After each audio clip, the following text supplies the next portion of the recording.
بسم اللہ الرحمن الرحیم۔ قربانی کرنے کی خواہش کس انسان کی نہیں ہے؟ ایک طرف تو یہ ہے کہ قربانی واجب ہے اور ہر اس شخص کو قربانی کرنی چاہیے جس پر قربانی واجب ہو چکی ہے، لیکن اس واجبیت کے علاوہ بھی ہر مسلمان یہی سوچتا ہے کہ چاہے اس پر قربانی واجب ہو یا نہ ہو، وہ کسی نہ کسی طریقے سے اللہ کی راہ میں کسی جانور کا خون بہائے۔ لیکن مسئلہ یہ ہے کہ جس پر قربانی واجب ہو چکی ہے اور جو اس کا اہل ہے وہ تو قربانی کر لیتا ہے، اور اس کو قربانی کرنی بھی چاہیے، چاہے وہ کتنا ہی مصروف کیوں نہ ہو، چاہے وہ اپنے گھر میں ہو یا باہر ہو یا کسی دوسرے ملک میں گیا ہو۔ اگر اس پر قربانی واجب ہے تو اس کو قربانی کرنی ہوگی۔ اب رہ گئی بات اس مسلمان کی، اس مومن کی، کہ جو قربانی تو کرنا چاہتا ہے لیکن اس پر قربانی واجب نہیں ہے، مطلب اس کے پاس اتنے وسائل نہیں ہیں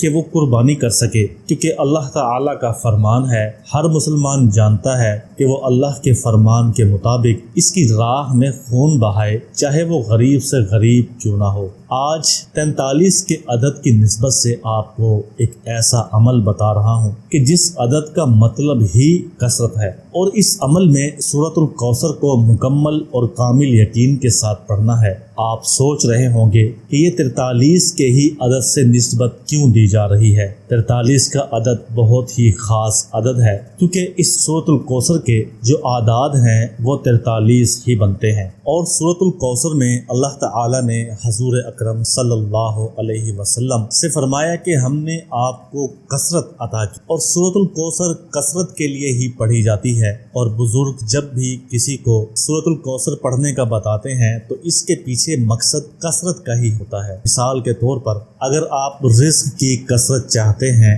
تو سورۃ الکوثر کا ورد شروع کر دیں، اور کسی بھی اپنے شیخ سے یا کوئی بھی عالم دین جو باعمل ہو، اس سے آپ سورۃ الکوثر کے وظیفے کی اجازت لے لیں، یا ہمارے چینل پر سورۃ الکوثر کے وظیفے موجود ہیں، آپ ہمارے چینل پر جائیں اور پلے لسٹ میں جا کر رزق کے وظیفہ پر جائیں، آپ کو وہاں پر سورۃ الکوثر کے وظائف مل جائیں گے، جن کو کرنے کی اجازت عام ہم پہلے ہی دے چکے ہیں۔ اب یہ عمل آپ نے کیوں کرنا ہے؟ اس عمل کو آپ کے ساتھ شیئر کرنے کا ایک مقصد ہے کہ جو میرے بھائی بہن قربانی کرنا چاہتے ہیں لیکن ان کے حالات اجازت نہیں دیتے اور ان کے پاس وسائل موجود نہیں ہیں، تو وہ اس وظیفے کو صدق کے دل کے ساتھ کریں۔ 11 دن کا یہ وظیفہ ہے، انشاءاللہ جیسے ہی آپ کے 11 دن مکمل ہوں گے آپ کے پاس قربانی کا بندوبست ہو جائے گا۔ اس عمل کے میں آپ کو گارنٹی دیتا ہوں کہ اگر آپ نے یہ عمل بتائے گئے طریقے سے کر لیا تو انشاءاللہ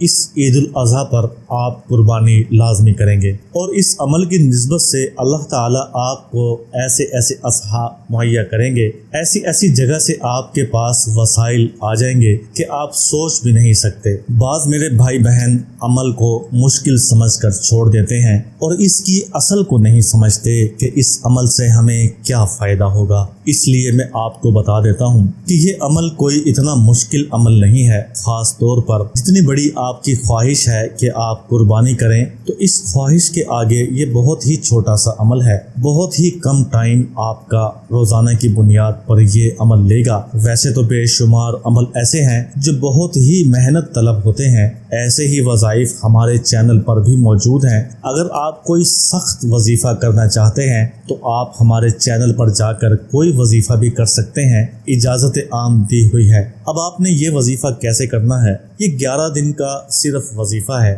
آپ چاہیں تو آج سے ہی یہ عمل شروع کر سکتے ہیں، اگر چاہیں تو کل سے کر لیں، لیکن یہ حساب لگا لیں کہ آپ کا عمل عید الاضحیٰ سے پہلے ختم ہو جائے، مطلب عید الاضحیٰ میں 12 دن رہتے ہوں تو آپ نے یہ عمل شروع کرنا ہے۔ اب آپ نے کیا کرنا ہے؟ فجر کی نماز پڑھنے کے بعد سورج طلوع ہونے کے فوراً بعد آپ نے یہ عمل کسی بھی جگہ بیٹھ کر لینا ہے۔ کوشش کریں کہ باوضو ہو کر بیٹھ جائیں، آپ کے 10 منٹ اس عمل میں لگیں گے۔ 7 مرتبہ درود شریف کوئی بھی پڑھ لیں، درود شریف کوئی بھی چھوٹا یا بڑا آپ پڑھ سکتے ہیں۔ اس کے بعد آپ نے 43 مرتبہ سورۃ الکوثر پڑھنی ہے، اور اس کے بعد 7 مرتبہ دوبارہ درود شریف پڑھنا ہے۔ جس وقت آپ یہ عمل شروع کریں تو آپ نے 43 روپے کھلے اپنے سامنے رکھ لینے ہیں، اور جیسے ہی آپ عمل کر کے فارغ ہوں تو آپ نے ان روپوں پر پھونک مار کے ان پیسوں کو کسی ایک جگہ پر رکھ دینا ہے۔ اس عمل کے دوران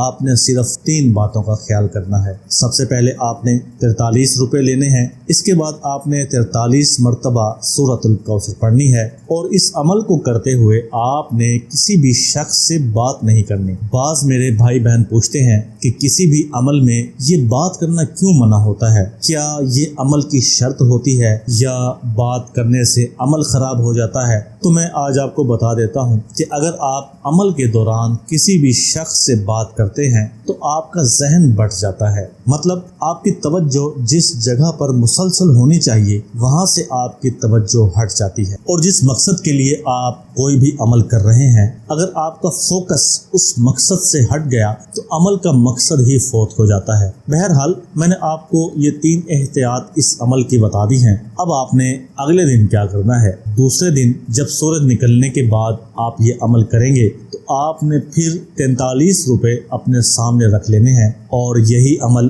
اسی طریقے سے دوبارہ کرنا ہے، اور ان پیسوں پر پھونک مار دینی ہے، اور ان کو انہی پیسوں کے ساتھ رکھنا ہے جو پیسے آپ نے کل پڑھ کر رکھے تھے۔ مطلب دوسرے دن آپ کے پاس 86 روپے جمع ہو جائیں گے۔ اسی طریقے سے آپ نے یہ عمل 11 دن کرنا ہے، اور مجھے اللہ تعالیٰ سے قوی امید ہے کہ 11 دن ہونے سے پہلے ہی اللہ تعالیٰ آپ کے قربانی کے اسباب مہیا کر دے گا۔ مطلب اگر آپ صدق کے دل سے یہ عمل بتائے گئے طریقے سے کرتے رہے تو آپ دیکھیں گے کہ کرشماتی طور پر آپ کی قربانی کے پیسوں کا بندوبست ہو جائے گا۔ اگر آپ یہ سوچ رہے ہیں کہ جو پیسے میں نے آپ کو جمع کرنے کا کہا ہے، جو پیسے آپ 11 دن تک جمع کریں گے وہ قربانی کے پیسے ہیں، تو آپ یہ ذہن سے نکال دیں، ان پیسوں کا قربانی کے ساتھ کوئی تعلق نہیں ہے، یہ صرف عمل کا حصہ ہے، اور آپ نے سورۃ الکوثر کی برکت اور کثرت ان پیسوں پر ڈالنی ہے۔ ویسے ہی پیسے انشاءاللہ کرشماتی طور پر